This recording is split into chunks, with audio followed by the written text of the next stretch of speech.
ನಾರಾಯಣಂ ಸುರಗುರುಂ ಜಗದೇಕನಾಥಂ ಭಕ್ತಿಪ್ರಿಯಂ ಸಕಲಲೋಕನಮಸ್ಕೃತ್ಯಂ ಚ ತ್ರೈಗುಣ್ಯವರ್ಜಿತಮಜಂ ವಿಭುಮಾಧ್ಯಮೀಶಂ ಭವ ಅಗ್ನಮಮರಾಸುರಸಿದ್ಧವಂದ್ಯಂ ತಪೋವಿದ್ಯಾವಿರಕ್ತ್ಯಾದಿ ಸದ್ಗುಣೌಘಕರಾನಹಂ ವಾದಿರಾಜಗುರುನ್ ವಂದೇ ಹಯಗ್ರೀವಪದಾಶ್ರಯಾನ್ ಮಾತಾ ರಾಜಮತ್ಪಿತಾ ವಾದಿರಾಜೋ ಭ್ರಾತಾ ರಾಜಮತ್ಸಖಾ ವಾದಿರಾಜಃ ಸರ್ವಸ್ವಂ ಮೇ ವಾದಿರಾಜೋ ದಯಾಲುಃ ನಾಣ್ಯದ್ದೈವಂ ನೈವ ಜಾನೇನ ಜಾನೆ.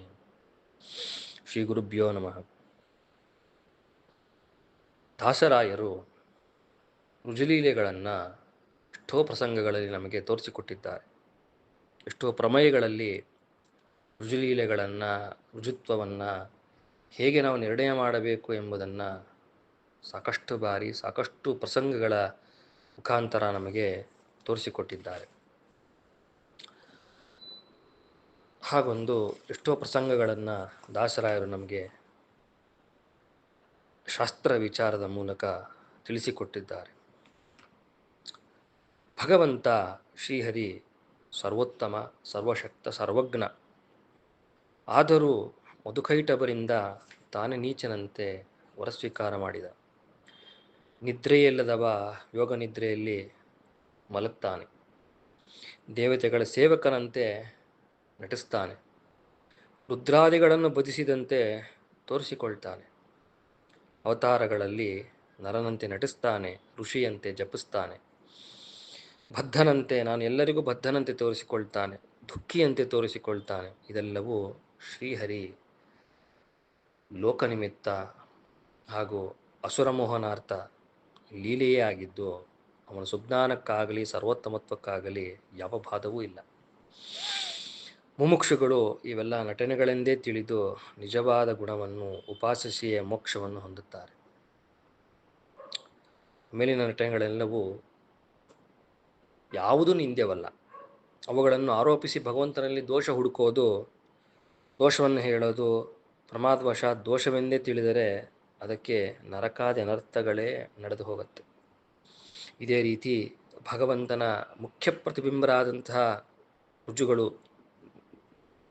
ನಿರ್ದುಷ್ಟರಾದರೂ ಭಗವಂತನಲ್ಲಿಯೇ ತಮ್ಮಲ್ಲಿ ಇಲ್ಲದೇ ಇರುವ ದೋಷವನ್ನು ಇದ್ದಂತೆ ತೋರಿಸಿಕೊಳ್ತಾರೆ, ನಟಿಸ್ತಾರೆ. ಹಾಗೆಂದು ಅವರನ್ನು ರುಜುಗಳನ್ನು ದೋಷಿಗಳೆಂದು, ರುಜುಸ್ವರೂಪವೇ ಅಲ್ಲದವರೆಂದು ನಾವೆಂದೂ ತಿಳಿಯಬಾರದು. ರುಜುಸ್ವರೂಪರನ್ನು ಅವರ ಚರಿತ್ರೆ ಕೇವಲ ಘಟನೆಗಳಿಂದಲೇ, ಕಾರ್ಯಗಳಿಂದಲೇ ಅವರನ್ನು ಅಳೆದು ಬಿಟ್ಟರೆ ಹಾಸ್ಯಾಸ್ಪದವಾಗುತ್ತೆ. ಭಾರತೀ ದೇವಿಯ ಪಂಚಪತಿತ್ವವನ್ನು ಹಾಸ್ಯಾಸ್ಪದವಾಗಿ ಆಡಿಕೊಂಡಿದ್ದಕ್ಕೆ ಮುದ್ಗಲರ ಋಷಿಗಳಿಗೆ ಎಂಥ ಘೋರ ಶಾಪ ಅನುಭವಿಸಬೇಕಾಯಿತು ನಾವು ಶಾಸ್ತ್ರದಲ್ಲಿ ನೋಡ್ತೇವೆ. ಆದ್ದರಿಂದ ಮುಮುಕ್ಷಗಳು ಬಹಳ ಎಚ್ಚರಿಕೆಯಿಂದ ದೊಡ್ಡವರ ವಿಚಾರದಲ್ಲಿ ಪುರಾಪರ ವಿವೇಚಿಸಬೇಕು. ಇದನ್ನು ತಿಳಿಸಲೆಂದೇ ದಾಸರಾಯರು ದೊಡ್ಡವರ ವಿಚಾರದಲ್ಲಿ ಪುರಾಪರ ವಿವೇಚಿಸಿ ನಾವು ನಿರ್ಧಾರವನ್ನು ಬರಬೇಕು. ಹಾಗಾಗಿ ದಾಸರಾಯರು ಜಗದ್ಗುರುವಾದ ವಾಯುದೇವರ ಅವರ ಸ್ವರೂಪಕ್ಕೆ ಸಲ್ಲದ ಕಾರ್ಯಗಳನ್ನು ಮಾಡಿರುವುದನ್ನು ನಮಗೆ ಎಷ್ಟೋ ಪ್ರಮೇಯಗಳ ಮೂಲಕ ತಿಳಿಸಿಕೊಡುತ್ತಾ ಅದಕ್ಕೆ ಕಾರಣವೇನು ಎಂಬ ಸಿದ್ಧಾಂತವನ್ನು ನಮಗೆ ಸೂಚಿಸಿ ನಮಗೆ ಎಚ್ಚರಿಸ್ತಾರೆ. ಉದಾಹರಣೆಗೆ, ವಾಯುದೇವರು ಸರ್ವಜ್ಞರು, ಶೇಷ ಗರುಡ ರುದ್ರಾದಿ ಜಗತ್ತಿಗೆ ಎಲ್ಲರಿಗೂ ನಿಯಾಮಕರು, ರೋಗರಹಿತರು, ಸರ್ವಶಾಸ್ತ್ರ ಕೋವಿದರವರು. ಅಂಥವರು ಸೂರ್ಯನಿಗೆ ಮಿಗಿಲಾದ ಕಾಂತಿ ಹೊಂದಿದ್ದವರು. ಅಂಥವರು ಎಲ್ಲ ಸುಪ್ರಸಿದ್ಧ ಗುಣಗಳನ್ನು ಇರುವಂತಹ ವಾಯುದೇವರು ಅವರ ನಡವಳಿಕೆ ಮಾತ್ರ ಮೇಲಿನ ಗುಣಗಳಿಗೆ ವಿರುದ್ಧವಾಗಿಯೇ ನಮಗೆ ಚರಿತ್ರೆಗಳಲ್ಲಿ ದಾಖಲಾಗ್ತವೆ, ಕಂಡು ಬರ್ತವೆ. ಇದನ್ನೆಲ್ಲ ದಾಸರಾಯರು ಚಿತ್ರಿಸಿ ನಮ್ಮ ಮುಂದೆ ಇಡ್ತಾರೆ. ದಾಸರಾಯರು ಒಂದು ಪ್ರಸಂಗವನ್ನು ಹೇಳ್ತಾರೆ. ಜರದ ಸಂಭವನ ಪಟ್ಟಕ್ಕೇರುವ ಗುರುವೇ, ಇಳೆಯೊಳು ಕೋತಿಕಾಯ ಧರಿಸಿ ಪುಟ್ಟಿದೆಯೇನೋ ಅಂತ. ಬ್ರಹ್ಮಪದಿಗೆ ಬರುವ ಜಗದ್ಗುರುವಿಗೆ ಅತ್ಯಂತ ಹೀನವಾದಂಥ ಕೋತಿ ರೂಪ ಯಾಕೆ? ಲೋಕದಲ್ಲಿ ಕೋತಿ ಎಂದರೆ ಅತಿ ಚಂಚಲವಾದ ಚೇಷ್ಟೆಯುಳ್ಳ ಪ್ರಾಣಿ. ಇಂಥ ರೂಪವನ್ನು ಭಾವಿಬ್ರಹ್ಮನಾದಂಥ ವಾಯುದೇವರು ಧರಿಸಬೇಕೆ? ಕುಲಿಶದರನಿಂದ ನೊಂದ ಮೂರ್ಛೆಗೊಂಡಿದ್ದೇನು, ಪ್ರಲಯೇಪಿ ಪ್ರತಿಭಾತ ಪರಾವರ ಎಂಬ ಮಾತು ಶಾಸ್ತ್ರದಲ್ಲಿ ವಾಯುದೇವರಿಗೆ. ಇಂಥ ಮಾತನ್ನು ಕರೆಸಿಕೊಂಡ ವಾಯುದೇವರ ಸ್ವರೂಪರಿಗೆ ತನ್ನ ದೃಷ್ಟಿಯಿಂದ ಹುಲ್ಲಿಗೂ ಸಮಾನನಲ್ಲದ ಇಂದ್ರನ ವಜ್ರಾಯುಧದಿಂದ ಹೊಡೆತ ಬಿದ್ದು ಅದರಿಂದ ನೋವಾಗಿ ದುಃಖದಿಂದ ಮೂರ್ಛೆ ಹೋಗುವಂಥ ಘಟನೆ ನಡೀತಿದೆಯಲ್ಲ, ಇದು ಹೇಗೆ? ಕಲಿಕಾಲ ಸಮಸ್ತ ಶತ್ರು ನಿರ್ಣಯನಂತನೇ ಸೂರ್ಯನಲ್ಲಿ ನಿಂದು ಓದಿದ್ದೆ ಹಾಕು ಅಂತ ಕೇಳ್ತಾರೆ. ಅಶ್ರುತ ಪ್ರತಿಭಾತ ಸರ್ವಜ್ಞ ಶಿರೋಮಣಿ ಸೂರ್ಯನಲ್ಲಿ ವ್ಯಾಕರಣ ಓದಿದ್ದೇನೆಂದು ಹಾಸ್ಯಾಸ್ಪದವಲ್ಲವೇ? ಸುರರ ಕೈಯ ಕಪ್ಪಗೊಂಬವನೇ ಒಲಿದು ಸುಗ್ರೀವಂಗೆ ದೂತನಾದೆಯಲ್ಲೋ ಅಂತ ಹೇಳ್ತಾರೆ. ದೇವತೆಗಳಿಗೆಲ್ಲ ನಿಯಾಮಕನು, ಪ್ರೇರಕನು ಆದ ಮಹಾನ್ ವ್ಯಕ್ತಿ ಸುಗ್ರೀವನಂಥ ಕೋತಿ ರೂಪಕ್ಕೆ ಸೇವಕನಂತೆ, ಮಂತ್ರಿಯಂತೆಯೂ ದೂತನಾಗಿ ಕಾರ್ಯನಿರ್ವಹಿಸುವುದು ಹೇಗೆ ಸಾಧ್ಯ? ದೇಶಕ್ಕೆ ದೊರೆ ಮನೆ ಕೆಲಸ ಮಾಡಲು ಬಯಸುತ್ತಾನೆಯೇ? ಜಲಜಾಂಡ ಕರತಲದಿಂದ ಕಾಂಬ ಪ್ರಾಣ ಚಲುವೆ ನೇತ ನೋಸುವ ಹುಡುಕಲು ಪೋದದ್ದೇನೋ ಎಂಬ ಮಾತನ್ನು ಹೇಳ್ತಾರೆ. ಕರತಲೇ ಕಲು ಕಂದುಕ ವತ್ಸದ ಎಂಬ ಮಾತು ಸುಮಧ್ವಜದಲ್ಲಿ ಬರುತ್ತೆ. ಇಡೀ ಜಗತ್ತನ್ನು, ಬ್ರಹ್ಮಾಂಡವನ್ನು ಒಂದು ಚೆಂಡಿನಂತೆ ಮಾಡಿ ಚೇಷ್ಟೆ ಮಾಡುವಂಥ ಶಕ್ತಿ ಇದ್ದವರು ವಾಯುದೇವರು. ಅಂಥ ಸಾಮರ್ಥ್ಯವುಳ್ಳವರು ಸೀತೆ ಎಲ್ಲಿದ್ದಾಳೆ ಎಂದು ಅಶೋಕವನದಲ್ಲೆಲ್ಲ ಹುಡುಕಾಡ್ತಾರೆ. ಬಿಡಾಲನಾಗಿ ಲಂಕೆಯಳು ಸೋಜಿಗವೇನೋ ಅಂತ ಹೇಳ್ತಾರೆ ಇನ್ನೊಂದು ಪ್ರಸಂಗದಲ್ಲಿ. ಲಂಕೆಗೆ ಪ್ರವೇಶಿಸುವಾಗ ಶತ್ರುನಗರವೆಂದು ಗೌಪ್ಯವಾಗಿ ಬೆಕ್ಕಿನಷ್ಟು ಸಣ್ಣದಾಗಿ ರೂಪವನ್ನು ಧರಿಸಬೇಕಾಯಿತು. ಧೈರ್ಯವಾಗಿ ದೊಡ್ಡ ರೂಪದಿಂದಲೂ ಹೋಗಬಹುದಿತ್ತಲ್ಲ. ಯಾವ ರಾಕ್ಷಸ ಸೈನ್ಯ ಏನು ಮಾಡಿತು ನಿನ್ನನ್ನು? ಕೂದಲಾಡಿಸಲು ಶಕ್ಯವಿಲ್ಲದಿದ್ದರೂ ಯಾಕೆ ಇಂಥ ಬಿಡಾಲ ರೂಪವನ್ನು ಹೊತ್ತೆ ಎಂದು ಕೇಳ್ತಾರೆ. ಮೇರು ಮಗನ ಕೆತ್ತದಿ ಧೀರ ಏರು ಜಾತಿಗಳ ಕಿತ್ತು ಬಿಸಾಟಿದ್ದೇನು? ಶೇಷ ಮಾರುತ ಸಂವಾದದಲ್ಲಿ ಬಲಪರೀಕ್ಷೆಗಾಗಿ ಶೇಷನಿಂದ ಸುತ್ತುವರಿದ ಪರ್ವತವನ್ನೇ 50,000 ಯೋಜನ ದೂರ ಹಾರಿಸಿದ ಶಕ್ತಿಯುಳ್ಳ ವಾಯುದೇವರು ಸಾಮಾನ್ಯ ಪಶುವಿನಂತೆ ಗಿಡಗಳನ್ನು ಕಿತ್ತು ಬಿಸಾಡುವುದು ಅತ್ಯದ್ಭುತವಾದ ಚೇಷ್ಟೆನ ಇದೆಲ್ಲ? ಏನಿಲ್ಲ, ತನ್ನ ಸಾಮರ್ಥ್ಯಕ್ಕೆ ಕುಂದಲ್ಲವೇ ಇಂಥ ಚೇಷ್ಟೆಗಳು? ಲೋಕದಲ್ಲಿ ಅಪಹಾಸ್ಯ ಅಪಖ್ಯಾತಿಗೀಡಾಗಲಿಲ್ವೇ ಇಂಥ ಚೇಷ್ಟೆಗಳು ಎಂಬ ಮಾತನ್ನು ಹೇಳ್ತಾರೆ. ಸರ್ವಭವನ ನಿನ್ನ ವಶವಾಗಿ ಇರಲು ಪುರುಹೂತನ ವೈರಿಯ ಕೈಗೆ ಸಿಕ್ಕಿದೆಯಲ್ಲೋ ಎಂದು ಹೇಳ್ತಾರೆ. ವಾಯುನಾಹಿ ಸರ್ವೇ ಲೋಕ ನೇನಿಯಂತೆ ಜಗತ್ಪ್ರಾಣನಾದ ವಾಯು ಇಂದ್ರಜಿತುವಿನ ಒಂದು ಸಣ್ಣ ಪಾಶಕ್ಕೆ ಸಿಲುಕಿದಂತೆ ಹಾಸ್ಯಾಸ್ಪದವಲ್ಲವೇ?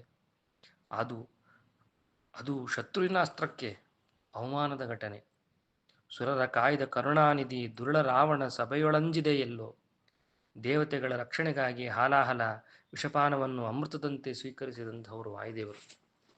ಅಂಥವರು ರಾವಣ ಸಭೆಗೆ ಪಾಶಬಂಧರಾಗಿ ಅಂಜಿದವನಂತೆ, ಒಂದು ಸರ್ಕಸ್ ಪ್ರಾಣಿಯಂತೆ ದೈನ್ಯದಿಂದ ಅವನ ಎದುರಿಗೆ ನಿಲ್ಲುವುದು ಎಂಥ ಅವಮಾನದ ಘಟನೆ ಅಲ್ವಾ? ನಿರತ ಅಮೃತ ಉಂಡು ಸುಖಿಸುವ ಸಮರ್ಥ ಸರ್ವಸಮರ್ಥ ಪರಿಪರಿ ಫಲದಿಂದ ಹಸಿವೆ ನೋಡಿದ್ದೇನೋ. ಸದಾ ಅಮೃತಪಾನ ಮಾಡುವವರಿಗೆ ಅಶೋಕವನದ ಫಲಸ್ವೀಕಾರದಿಂದ ಹಸಿವೆ ತೃಪ್ತಿಯೇ? ಫಲವೇ ಅವಶ್ಯಕವಿಲ್ಲದಂತಹ ವಾಯುದೇವರಿಗೆ ತೃಪ್ತಿ ಯಾವುದರಿಂದ? ಕರದಲ್ಲಿ ಮಹಾಗದೆ ಪಿಡಿದಪ್ಪಿ ಪುರುಷನೇ ಗಿರಿತರು ಶಾಖದಿಂದ ರಣವ ಮಾಡಿದ್ದೇನೋ. ಮೂಲ ರೂಪದಲ್ಲಿ ವಾಯುದೇವರು ಮಹಾಗದೆ ಹಿಡಿದು ಜಗತ್ತಿನ ದೈತ್ಯ ದಾನವ ಸಮುದಾಯವನ್ನೇ ಚೆಂಡಾಡಿದವರಿಗೆ ವೃಕ್ಷ ಪರ್ವತ ಹಿಡಿದು ಶತ್ರುವನ್ನು ಎದುರಿಸುವುದೇ? ಮುಷ್ಟಿಯಿಂದಲೇ ಕುರುಕ್ಷೇತ್ರ ಯುದ್ಧವನ್ನು ಮಾಡಿದ ಭೀಮಸೇನ ದೇವರಿಗೆ ರಂಬೆ ಕೊಂಬೆ ಹಿಡಿದು ನಿಲ್ಲುವುದು ಉಚಿತವೇ? ರೋಮ ರೋಮಕ್ಕೆ ಕೋಟಿ ಲಿಂಗ ಉದುರಿಸಿದ ಆ ಮಹಾಕಾಶಿಗೆ ಲಿಂಗ ತರಲು ಹೋದ ಬಗೆಯೇನು? ರೋಮ ರೋಮಗಳಲ್ಲಿ ಕೋಟಿ ಕೋಟಿ ಲಿಂಗ ಉತ್ಪತ್ತಿ ಮಾಡಿದವರಿಗೆ ಒಂದು ಕಲ್ಲಿನ ಲಿಂಗ ತರಲಿಕ್ಕೆ ಕಾಶಿಗೆ ಹಾರಿ ಹೋಗಬೇಕಾಯಿತೆ? ಸರ್ವತ್ರ ವ್ಯಾಪ್ತನಾದ ವಾಯು ಅರ್ಜುನ ರಥದಲ್ಲಿ ಧ್ವಜದಲ್ಲಿ ಮಾತ್ರ ಇರುವೆನೆಂದು ತೋರಿಸಿಕೊಳ್ಳುವುದು ಯಾಕೆ? 14ನೇ ಪ್ರಸಂಗದಲ್ಲಿ ಹೇಳ್ತಾರೆ, ನಿನ್ನ ವರ್ಣಿಸಲು ಭಾರತಿಗರಿಯದು ಈ ಮರ್ತ್ಯಲೋಕದಲ್ಲಿ ಈ ರೂಪವಾದದ್ದೇನು? ವೇದಾಭಿಮಾನಿಯಾದ ಭಾರತೀದೇವಿಗೂ ಕೂಡ ನಿನ್ನ ಪೂರ್ಣ ವರ್ಣಿಸಲಿಕ್ಕೆ ಸಾಧ್ಯ ಅಶಕ್ಯ. ಮಹಾನ್ ರೂಪವುಳ್ಳವನಿಗೆ ನರಲೋಕದಲ್ಲಿ ಕ್ಷುದ್ರ ರೂಪವ್ಯಾಕೆ, ಕೋತಿ ರೂಪವ್ಯಾಕೆ ಅಂತ ಕೇಳ್ತಾರೆ. ಸೂರ್ಯನಿಗೂ ಮಿಗಿಲಾದ ಕಾಂತಿ ಹೊಂದಿರುವ ನೀನು ಮೃಗ ಪುರುಷ ರೂಪ ಮಿಶ್ರಿತ ಜನ ವಾಸ ಮಾಡುವ ಸಾಮಾನ್ಯ ಲೋಕದಲ್ಲಿ ವಾಸಕ್ಕಾಗಿ ಯಾಕೆ ನಿಶ್ಚಯಿಸಬೇಕಿತ್ತು? ಮೇಲಿನ ಎಲ್ಲ ಘಟನೆಗಳು ಪುರಾಣಗಳಲ್ಲಿ ವಾಯು ಅವತಾರಗಳಲ್ಲಿ ನಮಗೆ ಕಂಡು ಬರ್ತದೆ. ಆದರೆ ಶಾಸ್ತ್ರಸಿದ್ಧ ರುಜುರೂಪನಾದಂತಹ ಜಗದ್ಗುರುವಾದ ವಾಯುದೇವರ ಸ್ವರೂಪ ಚಿಂತನೆಗೆ ಮೇಲಿನ ಎಲ್ಲ ಘಟನೆಗಳು ವಿರುದ್ಧವಾಗಿಯೇ ಇದೆಯಲ್ಲ. ಗುಣಗಳೇ ಆಗಿದ್ದು ಜಗತ್ತಿನಲ್ಲಿ ಕಾರ್ಯ ಆಗಿ ಹೋಗಿ ಕಾರ್ಯವೆಲ್ಲ ಆಗಿ ಹೋಗಿದೆ, ಜಗತ್ತೇ ಕಂಡಿದೆ. ಈ ರೀತಿ ತನ್ನ ಸ್ವರೂಪಕ್ಕೆ ವಿರುದ್ಧವಾದ ತನ್ನನ್ನೇ ತಾನು ಚಿತ್ರಿಸಿಕೊಳ್ಳುವ ಅವಶ್ಯಕತೆ ವಾಯುದೇವರಿಗೆ ಏನಿತ್ತು ಎಂಬ ಪ್ರಶ್ನೆ ಎಲ್ಲರಿಗೂ ಕಾಡುತ್ತೆ. ಇಂಥ ನೂರಾರು ಸಾವಿರಾರು ವಿರುದ್ಧ ಘಟನೆಗಳು ನಡೆದರೂ ರುಜುಸ್ವರೂಪಕ್ಕೆ ಯಾವ ಹಾನಿಯೂ ಇಲ್ಲ. ಅದೆಲ್ಲ ಏತಕ್ಕಾಗಿ ಎಂಬ ಪ್ರಶ್ನೆಗೆ ಉತ್ತರವನ್ನು ದಾಸರಾಯರೇ ಮುಂದೆ ಹೇಳ್ತಾರೆ. ಸ್ವಾಮಿ ಕಾರ್ಯ ದುರಂದರ ಭಕ್ತ ಸೌಕರ್ಯ ಒಡೆಯ ಜ್ಞಾನವ ತಾಳಿ ಒಡೆಯನ ಅನುಜ್ಞೆಯನ್ನು ತಾಳಿ ಕಾರ್ಯ ಮಾಡಿದ ಗುರುವೇ ಕಡು ಸಮರ್ಥ ವಿಜಯ ವಿಠಲ ದಾಸ ನಿಜದಾಸ ಎಂದು ಹೇಳ್ತಾರೆ. ರುಜುಗಳು ಏನು ಕಾರ್ಯ ಮಾಡಲಿ ಅದೆಲ್ಲವೂ ಭಗವಂತನ ಆಜ್ಞೆಯಂತೆಯೇ ಆಗಿರುತ್ತೆ. ಭಕ್ತರ ಉದ್ಧಾರಕ್ಕಾಗಿ ಭಗವಂತನ ಸಂಕಲ್ಪವನ್ನು ಸ್ಥಿರಗೊಳಿಸುವುದೇ ಮುಖ್ಯ ಉದ್ದೇಶ. ತಮ್ಮ ಬಗ್ಗೆ ಜಗತ್ತು ಅಪಹಾಸ್ಯ ಮಾಡಲಿ, ಏನು ಬೇಕಾದ್ರೂ ನಿಂದಿಸಲಿ, ಆರೋಪ ಮಾಡಲಿ, ಮನಸೋ ಇಚ್ಛೆ ಬೈಯಲಿ, ನೀಚರನ್ನಾಗಿ ತಿಳಿಯಲಿ, ಭಗವಂತನ ಆಜ್ಞೆ ಪಾಲನೆ ಮಾತ್ರ ಅವರ ಆದ್ಯ ಕರ್ತವ್ಯ ಆಗಿರುತ್ತೆ. ಭಗವಂತನ ಪ್ರೀತಿ ಬಿಟ್ಟು ಬೇರೆ ಏನೂ ಅವರಿಗೆ ಬೇಕಿಲ್ಲ. ಇದೇ ರುಜುಗಳ ಮುಖ್ಯ ಗುಣ, ಮುಖ್ಯ ಉದ್ದೇಶ. ಇದು ಶಾಸ್ತ್ರಸಿದ್ಧವಾದಂಥದ್ದು. ಶಾಸ್ತ್ರಸಿದ್ಧ ಕಾರಣವನ್ನು ತಿಳಿಸಿ ನಾವು ಕೂಡ ಇಂಥ ಸ್ವರೂಪ ವಿರುದ್ಧ ಯಾವುದೇ ಘಟನೆ ರುಜುಗಳಲ್ಲಿ ಕಂಡು ಬಂದರೆ ಒಡೆಯನಾಜ್ಞೆ ಎಂಬ ತಿಳಿಬೇಕು ಎಂಬ ಉತ್ತರವನ್ನು ಇಲ್ಲಿ ದಾಸರಾಯ ತಿಳಿಸ್ಕೊಡ್ತಾಳೆ. ನಾವು ಕೂಡ ಒಡೆಯನಾಜ್ಞೆ ಎಂದು ತಿಳಿದು ರುಜುಸ್ವರೂಪಕ್ಕೆ ವಿರೋಧ ಬರದಂತೆ ಸಮನ್ವಯಿಸಿಕೊಳ್ಳಬೇಕೆ ಹೊರತು ಕುತರ್ಕದಿಂದ ಆ ಲೋಕನ್ಯಾಯವನ್ನು ಇಲ್ಲಿ ಅನುಸರಿಸಬಾರದು, ಆರೋಪಗಳನ್ನು ಮಾಡಬಾರದು ಎಂಬುದನ್ನು ದಾಸರಾಯರು ನಮಗೆ ತಿಳಿಸಿ ಎಷ್ಟು ಮಹೋಪಕಾರವನ್ನು ಮಾಡಿದ್ದಾರೆ ನೋಡಿ. ಶ್ರೀ ಮಾಧ್ವರಿಂದ ರಚಿತವಾದ ಗ್ರಂಥ ಅಧ್ಯಯನ ಮಾಡಿದವರು ಹನುಮ, ಭೀಮ, ವಾಯುದೇವರ ರೂಪಗಳ ಕಾರ್ಯಗಳಲ್ಲಿ ಚರಿತ್ರೆಯಲ್ಲಿ ವಿಚಿತ್ರವಾದದ್ದನ್ನು ಕಂಡರೂ ರುಜುಸ್ವರೂಪರೆಂದೇ ನಿಶ್ಚಯಿಸಿ ಮೋಕ್ಷವನ್ನು ಹೊಂದುವರು. ಎಲ್ಲರೂ ಹಾಗೆ ಕೇವಲ ಚರಿತ್ರೆಯನ್ನೇ, ಚೇಷ್ಟೆಗಳನ್ನೇ, ನಟನೆಗಳನ್ನೇ, ನೋಟಗಳನ್ನೇ ಹನುಮಂತನು ಕೋತಿ ಎಂದು, ಭೀಮನನ್ನು ಹೊಟ್ಟೆಬಾಕನೆಂದು, ಮಧ್ವರ ಕೃತಿ ಬಾಲಕಾವ್ಯೇನ ಕಿಮ್ಮೆ ಎಂಬ ಮಾತನ್ನು ತಿಳಿದು ಹಾಗೆ ಅನರ್ಥವೋ ಹಾಗೆ ತಿಳಿದು ಉಪಾಸಿಸುವುದು ಎಷ್ಟು ಅನರ್ಥ. ಮೋಕ್ಷ ಪ್ರತಿಬಂಧಕವೋ ಇವೆಲ್ಲ ತಿಳಿದ್ರೆ ನಮಗೆ ಮೋಕ್ಷ ನಿಜವಾಗ್ಲೂ ಪ್ರತಿಬಂಧಕವಾಗ್ತವೆ. ಹಾಗೆ ವಾದಿರಾಜನ ರಚಿತ ಗ್ರಂಥಗಳನ್ನು ನೋಡಿದವರಿಗೆ ಅವರ ಚರಿತ್ರೆಯಲ್ಲಿ ಬರುವ ಜ್ವರದ ವಿಚಾರವಾಗಲಿ, ಬಾಲ್ಯದಲ್ಲಿ ವಿದ್ಯಾರ್ಜನೆಯಾಗಲಿ, ದೇವತಾ ನಮನ ಸ್ತೋತ್ರವಾಗಲಿ, ಪೂರ್ವಾಚಾರ್ಯ ಗ್ರಂಥದ ಉದಾಹರಣೆಯಿಂದಾಗಲಿ, ಲೋಕಾನುಕರಣೆ ಕಾರ್ಯವಾಗಲಿ ಯಾವುದು ರುಜುತ್ವಕ್ಕೆ ವಿರೋಧವಿಲ್ಲವೆಂಬ ನಿಶ್ಚಯವೇ ಆಗುತ್ತದೆ, ಮೋಕ್ಷಕ್ಕೂ ಸಾಧನವಾಗ್ತದೆ. ಯಾವುದೋ ಎಳ್ಳೂರಿನಲ್ಲಿ ವಿಶ್ವನಾಥನ ದೇವಸ್ಥಾನ, ಮಹತೋಬಾರ ವಿಶ್ವನಾಥ ದೇವಸ್ಥಾನದಲ್ಲಿ ವಿಶ್ವನಾಥನ ಸ್ಮರಣೆ ಮಾಡ್ತಾರೆ, ಸ್ತೋತ್ರ ಮಾಡ್ತಾರೆ. ಅಲ್ಲಿ ನಂದಿ ಸ್ತೋತ್ರವನ್ನು ಮಾಡ್ತಾರೆ ಅಂತ ರಾಜನ ರುಜುಗಳಲ್ಲ ಅಂತ ಹೇಳಿಬಿಡ್ತಾರೆ ಕೆಲವರು ಪರಮಠೀಯರು. ರಾಮದೇವರು ಬಾಲ್ಯಾವಸ್ಥೆಯಲ್ಲಿದ್ದಾಗ ವಿಶ್ವಾಮಿತ್ರರು ಬಂದು ಯಜ್ಞರಕ್ಷಣೆಗಾಗಿ, ದೈತ್ಯರ ಸಂಹಾರಕ್ಕಾಗಿ, ರಾಕ್ಷಸ ಸಂಹಾರಕ್ಕಾಗಿ ರಾಮಲಕ್ಷ್ಮಣರನ್ನ ಆ ಬಾಲ್ಯಾವಸ್ಥೆಯಲ್ಲಿ ಕಾಡಿಗೆ ಕರ್ಕೊಂಡು ಹೋಗ್ತಾರೆ. ಶಸ್ತ್ರವಿದ್ಯೆಗಳನ್ನು ಸಾಕ್ಷಾತ್ ವಿಶ್ವಾಮಿತ್ರ ಕಲಿಸಿಕೊಡ್ತಾರೆ ಅವರಿಗೆ. ಆ ಶಸ್ತ್ರವಿದ್ಯೆಯನ್ನು ಕಲಿಬೇಕಾದ್ರೆ ವರುಣಾಸ್ತ್ರ, ಅಗ್ನಿಯಾಸ್ತ್ರ, ವಾಯುವಾಸ್ತ್ರ ಇಂತಿಂಥ ಸಣ್ಣ ಸಣ್ಣ ದೇವತೆಗಳ ಅಭಿಮಾನಿ ಆದಂತಹ ಒಂದು ಅಸ್ತ್ರಗಳನ್ನು ರಾಮದೇವರು ಆಯಾ ದೇವತೆಗಳ ಸ್ತೋತ್ರ ಮಾಡಿ ಆ ಅಸ್ತ್ರವನ್ನು ಪ್ರಯೋಗ ಮಾಡಬೇಕಾಗ್ತದೆ. ರಾಮದೇವರು ಅಂತ ಕೆಳಗಿನ ದೇವತೆಗಳ ಸ್ತೋತ್ರಗಳನ್ನು ಮಾಡಿ ಅಸ್ತ್ರ ಪ್ರಯೋಗ ಮಾಡಿದ್ದಾರೆ. ಹಾಗಂತೇಳಿ ರಾಮನ ಸರ್ವೋತ್ತಮತ್ವಕ್ಕೆ ಧಕ್ಕೆ ಬಂತ? ಆಚಾರ್ಯರೇ ಹೇಳ್ತಾರೆ, ಶ್ರೀಮದ್ ಆಚಾರ್ಯ ಹೇಳ್ತಾರೆ, ಇಂಥ ಪ್ರಸಂಗ ಬಂದಾಗ ನಾವೇನು ತಿಳಿಬೇಕು? ರಾಮದೇವರು ಅಗ್ನಿಯಾಸ್ತ್ರಕ್ಕಾಗಲಿ, ವಾಯುವಾಸ್ತ್ರಕ್ಕಾಗಲಿ, ವರುಣಾಸ್ತ್ರಕ್ಕಾಗಲಿ ಆ ದೇವತೆಗಳನ್ನು ಸ್ತೋತ್ರ ಮಾಡಿ ಆ ಬಾಣ ಪ್ರಯೋಗ ಮಾಡಿದ್ದಾರೆ ಅಂತಂದರೆ ಆ ದೇವತೆಗಳನ್ನು ರಾಮದೇವರು ಯಾಚನೆ ಮಾಡಿಲ್ಲ. ಆ ದೇವತೆಗಳಿಗೆ ಅನುಗ್ರಹ ಮಾಡಲಿಕ್ಕಾಗಿಯೇ ಸ್ತೋತ್ರವನ್ನು ಮಾಡಿದ್ದಾರೆ. ಲೋಕದ ಜನರಿಗೆ ಶಿಕ್ಷಣ ಕೊಡಲಿಕ್ಕಾಗಿ ಎಲ್ಲ ದೇವತೆಗಳನ್ನು ಆಯಾ ಕಾರ್ಯನಿಮಿತ್ತ ನಾವು ಸ್ಮರಣೆ ಮಾಡಲೇಬೇಕು. ಎಲ್ಲ ದೇವತೆಗಳು ಪೂಜ್ಯರು ಎಂಬ ತತ್ವವನ್ನು ತಿಳಿಸಲಿಕ್ಕೆ ಲೋಕಕ್ಕೆ ರಾಮದೇವರು ಆ ಸ್ತೋತ್ರವನ್ನು ಮಾಡಿ ಆ ದೇವತೆಗಳನ್ನು ಅನುಗ್ರಹ ಮಾಡಿದ್ದಾರೆ ಎಂಬ ಮಾತನ್ನು ನಾವು ಅರಿಬೇಕು ಎಂಬ ಮಾತನ್ನು ತಾತ್ಪರ್ಯದಲ್ಲಿ ಮಧ್ವಾಚಾರ್ಯರು ತಿಳಿಸಿಕೊಡ್ತಾರೆ. ಹಾಗಂತ ರಾಮದೇವರು ವಾಯುವಾಸ್ತ್ರವನ್ನು ವರ್ಣಾಸ್ತ್ರವನ್ನು ಯಾಚನೆ ಮಾಡಿದ್ದಾರೆ ಅಂತ ರಾಮದೇವರು ಸಣ್ಣವರಾಗ್ತಿದ್ದಾರೆ. ಹಾಗಂತ ನಂದಿ ಸ್ತೋತ್ರವನ್ನು ಮಾಡಿದ ವಾದಿರಾಜರು ಸಣ್ಣವರಾಗ್ತಾರೆ. ನಂದಿಯನ್ನು ಸ್ತೋತ್ರ ಮಾಡಬೇಕು ಅನ್ನೋ ನಿಯಮವನ್ನ ಲೋಕದ ಜನಕ್ಕೆ, ಸಜ್ಜನರಿಗೆ, ಸದ್ಭಕ್ತರಿಗೆ ತಿಳಿಸ್ಲಿಕ್ಕೋಸ್ಕರ ಆ ಕಾರ್ಯವನ್ನು ಮಾಡಿದ್ದಾರೆ. ಹನುಮಂತ ಚರಿತ್ರೆಗಳಲ್ಲಿ ವಾಯುದೇವರನ್ನು ಕೆಲವರು ನೀಚರೆಂದು ತಿಳಿದರೂ ವಾಯುದೇವರ ಸ್ವರೂಪಕ್ಕೆ ಏನು ಹಾನಿ ಇಲ್ಲ, ಬಾಧಕವಿಲ್ಲ. ಹಾಗೆ ವಾದಿರಾಜರ ಚರಿತ್ರೆಗಳನ್ನು ನೋಡಿ ನರಲೀಲೆ ಎಂದು ತಿಳಿಯದೆ ದೋಷಾರೋಪಣೆ ಮಾಡಿದ, ನರಲೀಲೆ ಎಂದು ತಿಳಿದು ವಾದಿರಾಜನ ದೋಷಾರೋಪಣೆ ಮಾಡಿದರೂ ರಾಜರ ರುಜುತ್ವಕ್ಕೆ ಯಾವ ಹಾನಿಯೂ ಇಲ್ಲ, ಯಾವ ಬಾಧಕವೂ ಇಲ್ಲ. ಯಥಾ ಉಪಾಸತೆ ತಥೈವ, ಹೇಗೆ ಉಪಾಸಿಸುತ್ತಾರೋ ಅದರಂತೆ ಫಲ ಪಡಿತಾರೆ ಅಷ್ಟೇ. ಅದಕ್ಕೆಂದೇ ರಾಜರು ಕೂಡ ತಮ್ಮ ಗ್ರಂಥದಲ್ಲಲ್ಲಿ ರಾಗದ್ವೇಷ ವಿಹಿಯೋನಿಹಂ ಹಯಗ್ರೀವಸ್ಯ ಚಾಗ್ನಯ, ರಾಗದ್ವೇಷ ವಿಹಿಯೋನಹಂ ಹಯಗ್ರೀವಸ್ಯ ಚಾಗ್ನಯ ಎಂಬ ಮಾತನ್ನ ರಾಜರು ಪದೇ ಪದೇ ಹೇಳ್ತಾರೆ. ಕೆಲವು ರಾಜರ ಗ್ರಂಥಗಳನ್ನು ಕುರಿತು ಮಧ್ವಾಚಾರ್ಯಂತೆ ಏಕಕೋನವನ್ನು ಅನುಸರಿಸಿಲ್ಲ ಅಂತ ಹೇಳ್ತಾರೆ. ಆಚಾರ್ಯಂತೆ ಸ್ವರೂಪ ಏಕೆ ಹೇಳಿಕೊಂಡಿಲ್ಲ, ಏನೇನೋ ದೋಷಾರೋಪಣೆ ಮಾಡ್ತಾರೆ. ಭಗವಂತನ ಎಲ್ಲ ರುಜುಗಳಿಗೂ ಒಂದೇ ರೀತಿಯಾಗಿ ಆಜ್ಞೆ ಮಾಡಬೇಕೆಂದಿಲ್ಲ, ಶಾಸ್ತ್ರ ನಿರ್ಣಯ ಅದೇನಿಲ್ಲ. ಯಾವ ಯಾವ ರುಜುಗಳಿಗೆ ಹೇಗೆ ಆಜ್ಞೆ ಇರುತ್ತದೋ ಅದರಂತೆ ನಡೆಯುತ್ತಾರೆ. ಅದರಿಂದ ರುಜುಗಳಲ್ಲಿನ ನಡವಳಿಕೆ ವ್ಯತ್ಯಾಸ ಭಗವಂತನ ಆಜ್ಞೆಯಂತೆಯೇ ಹೊರತು ಅವರ ಸ್ವಯಂ ನಿರ್ಣಯವಲ್ಲ. ಹರಿಗುರುಗಳು ಯಾವಾಗಲೂ ಒಂದೇ ರೀತಿ ಕಾರ್ಯ ಮಾಡಬೇಕೆಂಬ ನಿಯಮ ಎಲ್ಲೂ ಇಲ್ಲ. ಉದಾಹರಣೆಗೆ ಕೃಷ್ಣ ಶರಣಾಗತ ವತ್ಸಲ, ಶರಣನ ರಕ್ಷಣೆ ಮಾಡ್ತಾನೆ. ಯಾರೇ ಬಂದರೂ ಪ್ರಾರ್ಥಿಸಿದರೂ ತಾನೇ ಹೋಗಿ ಶತ್ರು ಸಂಹಾರ ಮಾಡಿದಂಥವನು ಕೃಷ್ಣ. ಆದರೆ ಯಮನ ಯುದ್ಧಕ್ಕೆ ಬಂದಾಗ ಯಮನ ಅನ್ನೋ ರಾಕ್ಷಸ ಯುದ್ಧಕ್ಕೆ ಬಂದಾಗ ಓಡಿ ಹೋದವನಂತೆ ಮಾಡಿ ಗುಹೆಯಲ್ಲಿ ಅಡಗಿ ಕುಳ್ತಾನೆ. ಮುಚುಕುಂದನ ಮುಖಾಂತರವೇ ಯಮನನ್ನು ಸಂಹರಿಸಿ ಆತನು ರಕ್ಷಿಸ್ತಾನೆ.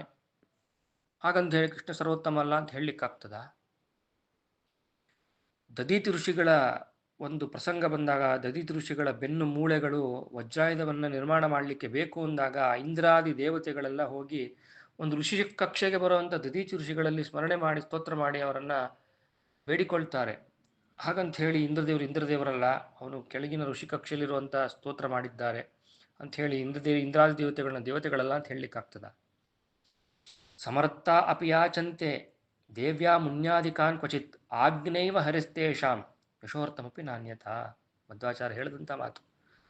ದದೀತಿ ಋಷಿಗಳನ್ನ ಸ್ಮರಣೆ ಮಾಡ್ತಾರೆ, ಹೋಗಿ ಅವರನ್ನ ಬೇಡಿಕೊಳ್ತಾರೆ ದೇವಾನ ಅಂತಂದ್ರೆ ಹರಿಯ ಆಗ್ನೇಯವ ಹರಿಸ್ತೇಷಾಂ. ಬರೀ ಹರಿಯ ಒಂದು ಆಜ್ಞೆ ಆಗಿದೆ. ಭಗವಂತ ಹೇಳಿ ಕಳಿಸಿರ್ತಾನೆ. ದದೀತಿ ಋಷಿಗಳಲ್ಲಿ ಹೋಗಿ ಅವ್ರನ್ನ ಬೇಡಿಕೊಳ್ಳಿ, ಅವ್ರನ್ನ ಯಾಚನೆ ಮಾಡಿ, ತೆಗೆದುಕೊಳ್ಳಬೇಕು ಅನ್ನೋ ಹರಿ ಆಜ್ಞೆ ಇರ್ತದೆ. ಹರಿ ಆಜ್ಞೆಯನ್ನು ಪಾಲಿಸೋದೇ ದೇವತೆಗಳ ಆದ್ಯ ಕರ್ತವ್ಯ, ಅದೇ ಧರ್ಮ. ಹಾಗಾಗಿ ಹೋಗಿ ಯಾಚನೆ ಮಾಡ್ತಾರೆ. ಹಾಗಂತ ಹೇಳಿ ಇಂದ್ರದೇವರ ಪದವಿಗೆ ಧಕ್ಕೆ ಬಂತ, ಇಂದ್ರ ಸ್ವರೂಪಕ್ಕೆ ಧಕ್ಕೆ ಬಂತ? ಖಂಡಿತ ಇಲ್ಲ. ಹಾಗಾಗಿ ದೇವತೆಗಳು ಬಂದು ಪ್ರಾರ್ಥಿಸಿದಾಗ ದೈತ್ಯರನ್ನು ತಾನೇ ಸಂಹರಿಸುವುದು ವಿಷ್ಣುವಿನ ಕಾರ್ಯ ಆಗಿರ್ಬೋದು. ಒಮ್ಮೆ ಮುರರೆಂಬ ದೈತ್ಯ ಅಷ್ಟದಿಕ್ಪಾಲಕರನ್ನೆಲ್ಲ ಗೆದ್ದು ಬಿಡ್ತಾನೆ. ಆಗ ದೇವತೆಗಳೆಲ್ಲ ವಿಷ್ಣುವಿನಲ್ಲಿ ಶರಣಾಗತರಾಗ್ತಾರೆ. ವಿಷ್ಣುವು ತಾನೇ ಮುರನಲ್ಲಿಗೆ ಹೋಗಿ ಯುದ್ಧ ಮಾಡ್ತಾನೆ. ಹೇಗೆ ಯುದ್ಧ ಮಾಡ್ತಾನೆ? ಸಾವಿರಾರು ವರ್ಷವಾದರೂ ಆ ಯುದ್ಧ ಮುಗಿಯೋದೇ ಇಲ್ಲ. ಆಯುಧವೆಲ್ಲ ವ್ಯರ್ಥವಾಗಿ ಹೋಗುತ್ತೆ. ಮಹಾವಿಷ್ಣು ಆಯಾಸಗೊಂಡಂತೆ ಹೋಗಿ ಬದ್ರಿಯಲ್ಲಿರುವ ಹೈಮವತಿ ಗುಹೆಯಲ್ಲಿ ನಿದ್ರಿಸಿಬಿಡ್ತಾನೆ. ಆಗ ಮುರನು ನಿದ್ರೆಯಲ್ಲಿರುವ ವಿಷ್ಣುವನ್ನು ಕೊಲ್ಲಬೇಕೆಂದು ಬರಲು ಆ ವಿಷ್ಣುವ ದೇಹದಿಂದಲೇ ಕನ್ಯೊಬ್ಬಳು ಉತ್ಪತ್ತಿಯಾಗಿ ಅವಳೇ ಅವನ ಜೊತೆ ಯುದ್ಧ ಮಾಡಿ ಸಂಹರಿಸ್ತಾಳೆ. ವಿಷ್ಣು ನಿದ್ರೆಯಿಂದ ಎದ್ದು ಆಶ್ಚರ್ಯಚಕಿತನಾಗಿ, ನನ್ನಿಂದಲೂ ಸಂಹರಿಸಲಾಗದಂತಹ ಮುರನನ್ನು ನೀನು ಸಂಹರಿಸಿದೀನಿ, ಯಾರು ಎಂದು ವಿಷ್ಣು ಕೇಳ್ತಾನೆ. ಆಗ ಸ್ವಾಮಿ, ನಿನ್ನ ಅನುಗ್ರಹದಿಂದಲೇ ನಾನು ಗೆದ್ದಿದ್ದೇನೆ ಅಂತ ಆ ಕನ್ಯೆ ಹೇಳ್ತಾಳೆ. ವಿಷ್ಣು ಪ್ರಸನ್ನನಾಗಿ ಏನು ಬರಬೇಕು ಎಂದು ಕೇಳಿದಾಗ ಆ ಕನ್ಯೆ ಹೇಳ್ತಾಳೆ, ನಾನು ಏಕಾದಶಿ ಅಧಿದೇವತೆ. ಯಾರು ಈ ದಿವಸ ಉಪವಾಸವನ್ನು ಮಾಡ್ತಾರೆ, ನಿನ್ನ ಸ್ಮರಣೆಯನ್ನು ಮಾಡ್ತಾರೆ, ಅಂಥವರಿಗೆ ನಿನ್ನ ಲೋಕವನ್ನು ಪ್ರಾಪ್ತಿಯಾಗಲಿ ಎಂದು ವರ ಕೊಡು ಎಂದು ಹೇಳಿ ಬೇಡ್ಕೊಳ್ತಾಳೆ. ಆಗ ಹರಿ ತಥಾಸ್ತು ಎಂದು ವರ ನೀಡ್ತಾನೆ. ವಿಷ್ಣು ಸಂಹರಿಸದೆ ತಾನೇ ಸೋತು ಆ ಏಕಾದಶಿ ದೇವತೆಯ ಕಡೆಯಿಂದ ಮುರನನ್ನು ಸಂಹರಿಸಿದ್ದು ಯಾಕೆ? ವಿಷ್ಣುವಿಗೆ ಹಾಗಿದ್ರೆ ಅಶಕ್ತಿ ಇದೆ ಅಂತನಾ? ಎಂದೂ ಇಲ್ಲ. ಕೇವಲ ಇವೆಲ್ಲ ಲೀಲೆ. ಒಂದೇ ಕಾರ್ಯವನ್ನು ನಾನಾ ರೀತಿಯಾಗಿ ಭಗವಂತ ಮಾಡಿಸ್ತಾನೆ. ವಾಯುದೇವರು ಒಮ್ಮೆ ಬ್ರಹ್ಮಾಸ್ತ್ರವನ್ನು ಮೀರುತ್ತಾರೆ, ಒಮ್ಮೆ ಬಂಧಿತರಾಗ್ತಾರೆ. ಈ ಹರಿಗುರುಗಳು ನಾನಾ ರೂಪಗಳಲ್ಲಿ ವ್ಯತ್ಯಾಸದಿಂದ ಕಾರ್ಯವನ್ನು ಮಾಡ್ತಾರೆ ಅಂದಾಕ್ಷಣ ಹರಿಗುಳ ಲೀಲೆಗಳಿಗೆ ಯಾವ ಚ್ಯುತಿ ಬರೋದಿಲ್ಲ. ಅದನ್ನು ತಿಳಿಯದೆ ಧರ್ಮರಹಸ್ಯ, ಶಾಸ್ತ್ರರಹಸ್ಯ, ಅದರಿಂದ ನಾವು ಶಾಸ್ತ್ರರಹಸ್ಯ ತಿಳಿಯಲು ಹರಿಗಳು ತಿಳಿಸಿದ ಮಾರ್ಗದಲ್ಲಿ ಹೋಗಬೇಕೇ ಹೊರತು ಊಹೆಗೆ, ಕುತರ್ಕಕ್ಕೆ, ಲೋಕದಲ್ಲಿ ನಡೆಯುವಂಥ ವಿಚಾರಗಳಿಗೆ ಕಿವಿಗೊಟ್ಟು ನಾವು ವಿಮರ್ಶೆ ಮಾಡಬಾರದು. ಅದೇ ರೀತಿ ವಾದಿರಾಜ ಸ್ವರೂಪವು ವೇದ, ಪುರಾಣ, ಆಪ್ತವಾಕ್ಯಗಳು, ಆಖ್ಯಾನ ಇತ್ಯಾದಿಗಳಲ್ಲಿ ರುಜುಗಳೆಂದೇ ತಿಳಿಯಲ್ಪಟ್ಟಿರುತ್ತದೆ. ನಾವು ಹಾಗೆ ತಿಳಿಯಲ್ಪಡಬೇಕು. ವಾಯುದೇವರು ಹೇಗೆ ಹರಿಯಾಜ್ಞೆಯಂತೆ ಲೋಕದಲ್ಲಿ ನಡೆಸ್ತಾರೋ ಅದೆಲ್ಲವೂ ಲೀಲೆಯೇ. ತದ್ವತ್ ರಾಜರು ಪೂರ್ವಾಚಾರ್ಯರಿಗೆ ಮಾಡಿದ ನಮನವಾಗಲಿ, ವ್ಯಾಖ್ಯಾನವಾಗಲಿ, ದೇವತೆಗಳಿಗೆ ಮಾಡಿದ ಸ್ತೋತ್ರವಾಗಲಿ, ನಮನವಾಗಲಿ, ವಿನಯಕ್ಕಾಗಿ ಸಾಮಾನ್ಯರೆಂದು ಹೇಳಿಕೊಂಡಿದ್ದಾಗಲಿ ನರಲೀಲೆ ಎಂದು ತಿಳಿಯಬೇಕೇ ಹೊರತು ಕೇವಲ ಲೋಕಾನುಕರಣೆ ಕಾರ್ಯಗಳಿಂದಲೇ ರುಜುತ್ವವನ್ನು ಅಲ್ಲಗೆಳೆಯುವುದು ಹಾಸ್ಯಾಸ್ಪದವಾಗತ್ತೆ. ಇವೆಲ್ಲ ಮರ್ಮವನ್ನು ದಾಸರಾಯರ ಕೃತಿಯಲ್ಲಿ ಸಾಕಷ್ಟು ತಿಳಿಯಬಹುದಾಗಿದೆ. ರಾಜ ರುಜುತ್ವನ್ನೇ ತಮ್ಮ ಕೃತಿಗಳಲ್ಲಿ ಸಾರಿದ ದಾಸರಾಯರು ಕುತರ್ಕದಿಂದ ಆರೋಪಿಸುವ ಪ್ರಶ್ನೆಗಳಿಗೂ ಎಷ್ಟು ಚೆನ್ನಾಗಿ ಉತ್ತರ ಕೊಟ್ಟಿದ್ದಾರೆ ನೋಡಿ. ವಾಯುದೇವರ ಚರಿತ್ರೆ ಮುಖಾಂತರ ನಮ್ಮ ಗಮನವನ್ನು ಸಾಕಷ್ಟು ಸೆಳೆದಿದ್ದಾರೆ. ಇಂತಹ ದಾಸವರಣ್ಯರನ್ನು ನಾವು ನಿತ್ಯದಲ್ಲಿ ನೆನೆಸಬೇಕು, ನಮೋ ನಮೋ ಅನ್ನಬೇಕು. ಪರಮಠೀಯರು ಎಷ್ಟು ದ್ವಂದ್ವ ನಿಲುವನ್ನು ತೆಗೆದುಕೊಳ್ತಾರೆ ಅಂತಂದರೆ, ಯಾವುದೋ ಒಂದು ಮಲಕೇಡ ವಿಚಾರ ಬಂದಾಗ ಆ ಮಲಕೇಡ ವಿಜಯದಾಸರು ವರ್ಣನೆ ಮಾಡಿದ್ದಾರೆ, ವಿಜಯದಾಸರು ಸುಳಾದಿಗಳನ್ನ ರಚಿಸಿದ್ದಾರೆ, ಮಲಕೇಡವನ್ನು ವರ್ಣನೆ ಮಾಡಿದ್ದಾರೆ, ಹೊಗಳಿದ್ದಾರೆ. ಮಲಕೇಡದಲ್ಲೇ ಜಯತೀರ್ಥರ ಸನ್ನಿಧಾನ, ಸರಿ ಒಪ್ಪೋಣ, ವಿಜಯದಾಸರು ಹೇಳಿದರೆ ಬೇರೆ ಮಾತೇ ಇಲ್ಲ. ಅದೇ ವಿಜಯದಾಸರು ವಾದಿರಾಜರನ್ನು ರುಜುಗಳೆಂದು ಸಾರಿ ಸಾರಿ ಹೊಗಳಿದ್ದಾರೆ. ಆಗ ವಿಜಯದಾಸರನ್ನ ನೀವು ಯಾಕೆ ಒಪ್ಪೋದಿಲ್ಲ ಅಂತಂದ್ರೆ, ಇಲ್ಲ ವಿಜಯದಾಸರಿಗೆ ಅಜ್ಞಾನ ಬಂದಿತ್ತು, ವಿಜಯದಾಸರಿಗೆ ವಿಸ್ಮೃತಿ ಬಂದಿತ್ತು, ವಿಜಯದಾಸರಿಗೆ ಕಲ್ಯಾವೇಶವಾಗಿತ್ತು ಅನ್ನುವ ಮಟ್ಟಿಗೆ ದ್ವಂದ್ವ ನಿಲುವನ್ನು ತೆಗೆದುಕೊಳ್ತಿರಲ್ಲ.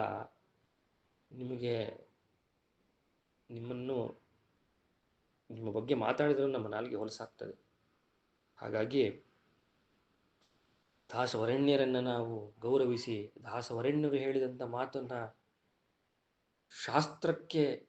ಶಾಸ್ತ್ರ ವಿರುದ್ಧವಾಗಿ ಯಾವುದೂ ದಾಸರಾಯರು ಹೇಳೋದಿಲ್ಲ, ಶಾಸ್ತ್ರ ಸಮ್ಮತವಾಗಿಯೇ ಹೇಳ್ತಾರೆ ಅಂತ ತಿಳಿದು ದಾಸರಾಯರಲ್ಲಿ ನಾವು ಅನನ್ಯ ಭಕ್ತಿಯಿಂದ ಅವರು ಹೇಳಿದಂಥ ರುಜು ಪ್ರಮಾಣಗಳನ್ನು ನಾವು ಸ್ವೀಕರಿಸಿ ರಾಜರನ್ನ ರುಜುಗಳೆಂದೇ ನಾವು ಉಪಾಸಿಸಬೇಕು. ಇದರಲ್ಲಿ ಯಾವ ಅನುಮಾನ ಬೇಡ, ಕಿಂಚಿತ್ತೂ ಅನುಮಾನ ಬೇಡ ಎಂದು ಹೇಳ್ತಾ ರಾಜರ ಅಂತರ್ಗತ ಶ್ರೀ ಹಯವದನ ದೇವರಲ್ಲಿ ಇದನ್ನು ಅರ್ಪಿಸ್ತಾ ಇದ್ದೇನೆ. ಶ್ರೀಕೃಷ್ಣ.